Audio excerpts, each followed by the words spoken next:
এই শোন, আমরা না ঘুরতে যাব, ঠিক আছে? তোরা মনে রাখিস কিন্তু, আমরা ঘুরতে যাব। তুইও মনে রাখিস, আমরা ঘুরতে যাব, ঠিক আছে? আচ্ছা কাকা, কোথায় ঘুরতে যাবো আমরা? ভালো জায়গা হবে তো? হ্যাঁ হ্যাঁ, ভালো জায়গা হবে।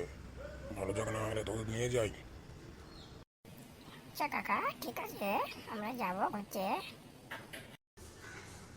এই শোনো না, আমরা দুজনে রোমান্টিক সিন করবো, ঠিক আছে? আমরা ঘুরতে যাবো কাকার সাথে, কিন্তু আমরা আলাদা আলাদা আলাদা আলাদা থাকবো, ঠিক আছে তো? আরে হ্যাঁ হ্যাঁ, ঠিক আছে, কোনো চিন্তা নেই, আমি তো আছি নাকি। Tata, bye bye. আমি কিন্তু যাচ্ছি বাড়িতে। ঠিক আছে, তুমি যাও বাড়িতে, আমি যাচ্ছি, আমিও বাড়িতে যাবো।